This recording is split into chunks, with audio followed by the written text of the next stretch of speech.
So here's my Kerri. I can always tell when I'm getting close to someone when I start calling them my Kerri, my Megan, my Sue, and definitely, she was definitely my Kerri. You know, dying sober in Alcoholics Anonymous is a badge of honor because we know how hard it is to stay sober. So we have a wall of like honor of members that have passed away sober. And Kerri made it to that wall. She was a wonderful person. She was a wonderful example of how Alcoholics Anonymous works. So anyway, I know she wouldn't care that I shared that because she was the kind of person that always liked to help newcomers, bought them meals when they needed meals, and she was just one of those giving persons. She will be very missed.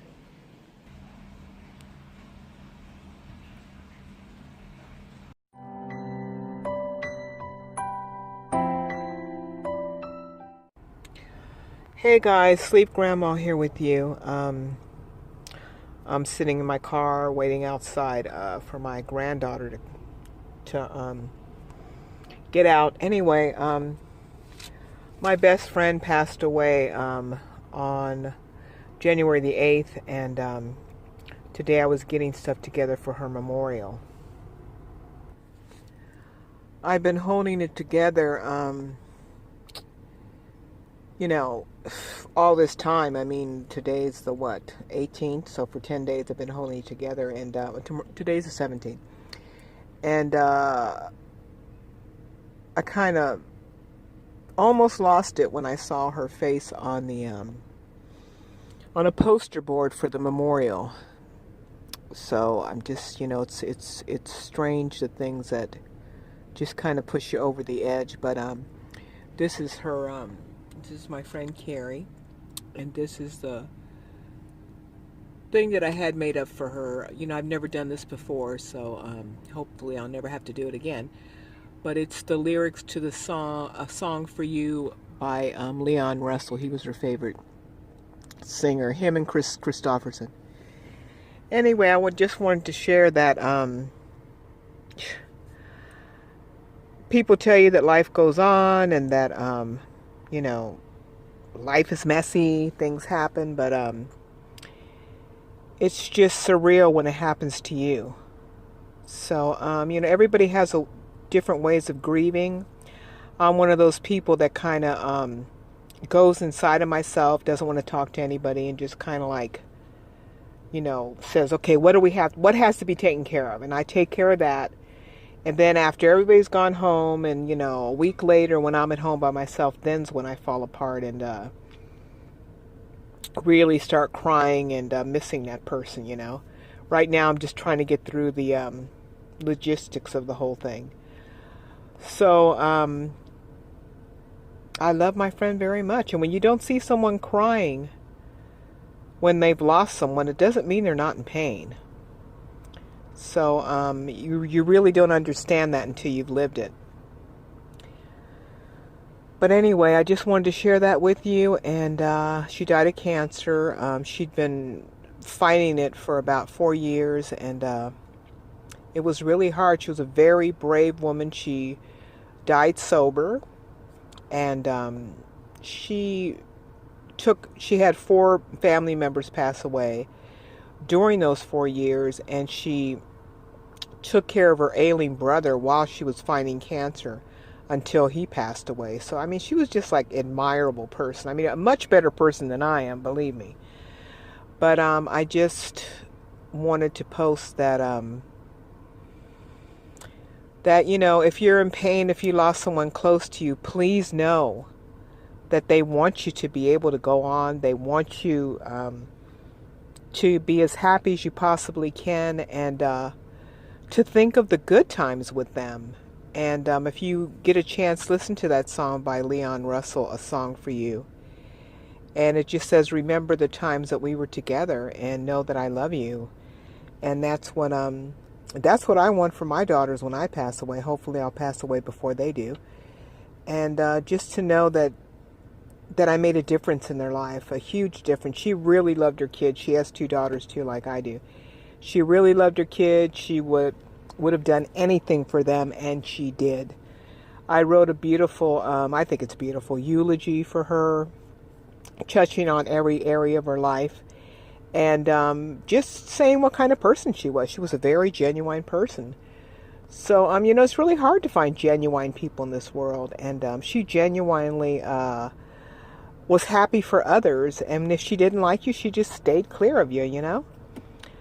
She wasn't the kind to give her opinion to everybody. She wasn't the kind to be up in people's faces like I am like that sometimes. But I'm not up in people's faces, but I will give you my opinion. But anyway, I don't know, I just wanted to share that with you. I hope you're not going through something similar, but it's painful in different levels. But anyway, you have to grieve that way. But try not to get drunk, try not to get high. This too shall pass. This pain will, I know she's in a better place. I know she is. I know she's with my Heavenly Father, and I know that she would not want me to get drunk or high or anything like that. So I'm really going to miss her. It's hard to find good people in the world, but she was one of those people that was so worth knowing. So, okay, guys, I hope you make it a nice day, and much love, man. Much love and light to you always.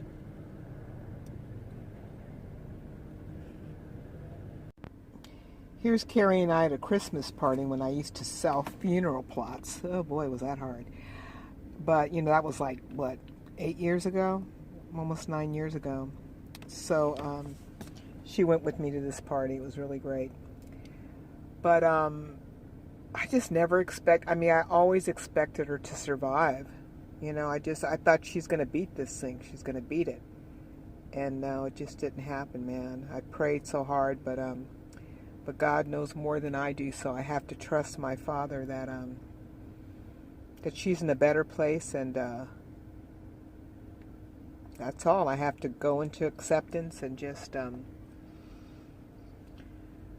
do the best I can with what I have and take it one day at a time and know that she would want the best for me. So I just wanted to add that, guys. That's me. I'm tall. Okay. All right, guys. Much love. Bye-bye. So we got through the memorial, guys. I really didn't want to do it because it was painful, and I had to get a bunch of stuff together. I wrote Kerri's eulogy. I blew up some pictures, and it came off very nicely. At least that's what I've been told. But yeah, I really didn't want to do it, but it was the right thing to do. And a lot of times, people say they don't like funerals. People say they don't. This cat, look at this cat. They it's not about me, and it's not about you. It's about honoring that person and letting the world know that they made a difference in your life. And it's also about